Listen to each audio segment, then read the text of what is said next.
इतना बड़ा और ताकतवर शहर खतरे में हो सकता है। ओडिशा, तमिलनाडु, केरल, कर्नाटक, गुजरात, चीन, वियतनाम और फिजी जैसे कई देश इस लगातार बढ़ रहे जल संकट की चपेट में हैं। मौसम का मिजाज बदलना, बिना मौसम के बारिश होना या कहीं बहुत ज़्यादा गर्मी।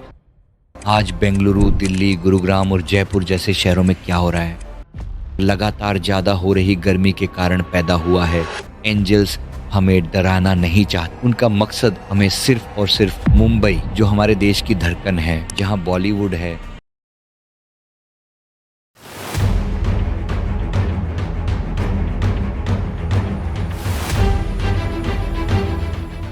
नमस्ते दोस्तों, कैसे हैं आप सब?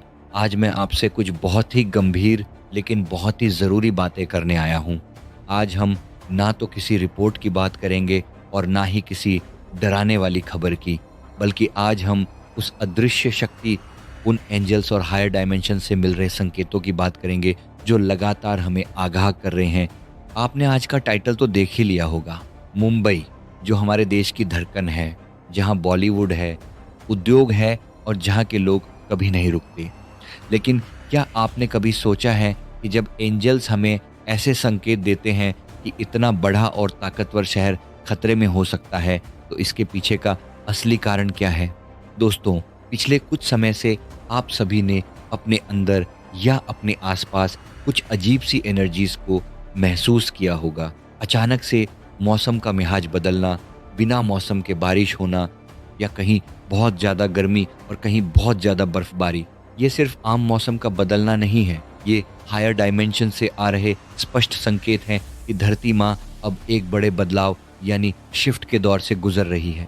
एंजल्स हमें यूनिवर्स के जरिए बार बार बता रहे हैं कि अब जल तत्व और वायु तत्व सबसे ज़्यादा सक्रिय हो चुके हैं। जब ये दो तत्व बेकाबू होते हैं तो धरती पर उथल पुथल होना तय है।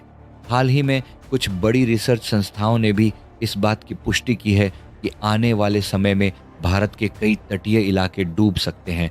लेकिन यह बात एंजल्स हमें अपनी चेतना के माध्यम से पहले ही बता चुके हैं। इस बढ़ रहे जल तत्व का सबसे बड़ा असर ओडिशा, तमिलनाडु, केरल, कर्नाटक, गुजरात और खासकर हमारी मुंबई पर होने वाला है।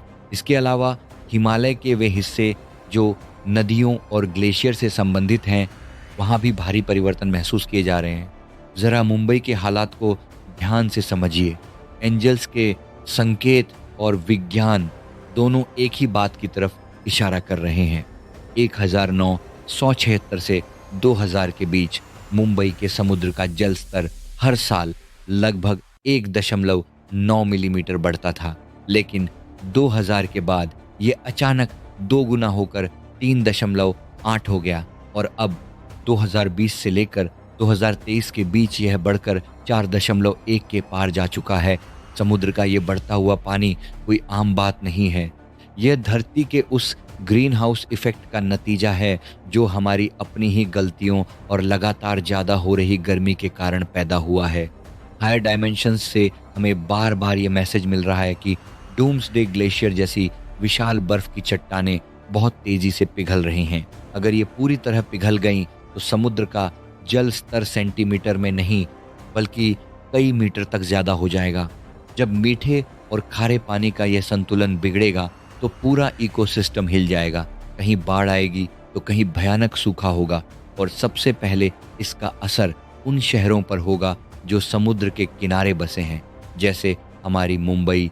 वैज्ञानिक कह रहे हैं कि 2030 तक ये बदलाव बहुत भयानक रूप ले सकते हैं, लेकिन एंजल्स के संकेत कहते हैं कि समय हमारे हाथ में नहीं है, ये बदलाव उससे भी जल्दी हो सकते हैं।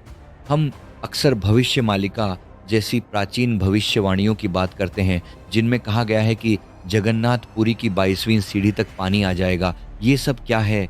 ये हमारी उसी सामूहिक चेतना और हायर डायमेंशन से संबंधित संदेश हैं जो हमें पहले से ही चेतावनी दे रहे हैं। 2029 और 2030 का समय एक बहुत बड़े ऊर्जा परिवर्तन का समय होने वाला है। ये कोई दुनिया का अंत नहीं है, बल्कि ये युग परिवर्तन है। जब पुरानी और नकारात्मक चीज़ें समाप्त होती हैं, तभी नई और सकारात्मक दुनिया की शुरुआत होती है। क्या आपने कभी सोचा है कि आज बेंगलुरु, दिल्ली, गुरुग्राम और जयपुर जैसे शहरों में क्या हो रहा है? वहाँ का ग्राउंड वाटर लेवल यानी ज़मीन के नीचे का पानी खत्म हो रहा है। जब ज़मीन के नीचे से पानी पूरी तरह सूख जाता है, तो वहाँ एक खाली जगह बन जाती है और एंजल्स हमें बता रहे हैं कि यही खाली जगह भविष्य में बड़े भूकंप का कारण बन सकती है। बेंगलुरु आज पानी की एक-एक बूंद के लिए तरस रहा है। यह कोई संयोग नहीं है, यह प्रकृति का अलार्म है। सिर्फ भारत ही नहीं, पूरी दुनिया में ये बदलाव हो रहे हैं। इंडोनेशिया की राजधानी जकार्ता दुनिया का सबसे तेजी से डूबने वाला शहर बन चुका है। वहाँ के लोगों को अब दूसरी जगह भेजा जा रहा है। इसके अलावा चीन, वियतनाम और फिजी जैसे कई देश इस लगातार बढ़ रहे जल संकट की चपेट में हैं। दोस्तों, एंजल्स हमें डराना नहीं चाहते। उनका मकसद हमें सिर्फ और सिर्फ अवेयर यानी जागरूक करना है। वे चाहते हैं कि हम इस भागदौड़ भरी जिंदगी से थोड़ा रुकें और प्रकृति के साथ जुड़ें। जो मौसम का बदलाव हम आज देख रहे हैं, मार्च में स्नोफॉल, अचानक तूफान, ये सब उसी ऊर्जा के बदलाव का हिस्सा हैं। हमारे शास्त्र, हमारे वेद जैसे ऋग्वेद और सूर्य संहिता भी सूर्य और धरती के बीच होने वाले इन बड़े बदलावों की बात करते हैं। सूर्य के भीतर उठने वाले सोलर फ्लेयर्स सीधे हमारी धरती और हमारे दिमाग की ऊर्जा को प्रभावित कर रहे हैं। अब समय आ गया है कि हम इन संकेतों को समझें। जब तक कोई मुसीबत सीधे हमारे घर के दरवाजे पर दस्तक नहीं देती, हम उसे सच नहीं मानते। लेकिन एंजल्स कह रहे हैं कि अब जागने का समय है। अपने परिवार के साथ संबंध मजबूत कीजिए। अपनी स्पिरिचुअल एनर्जी यानी आध्यात्मिक ऊर्जा को ज़्यादा कीजिए और प्रकृति का सम्मान कीजिए। जो लोग इस बदलाव के समय में अपनी ऊर्जा को सकारात्मक रखेंगे, वे इस कठिन समय से सुरक्षित बाहर निकल जाएंगे। अगर आप चाहते हैं कि मैं उन प्राचीन वेदों और एंजल्स के संकेतों के बारे में और गहराई से बात करूं कि आने वाले समय में सूर्य और धरती की ऊर्जा कैसे हमारे जीवन को बदलने वाली है, तो मुझे कमेंट करके ज़रूर बताइएगा। आशा करता हूं कि यह वीडियो आपको पसंद आई होगी। वीडियो पसंद आई तो इसे लाइक करें और कमेंट करना ना भूलें। और अगर आप हमारे चैनल पर नए हैं तो हमारे चैनल को अभी सब्सक्राइब कर लीजिए। धन्यवाद।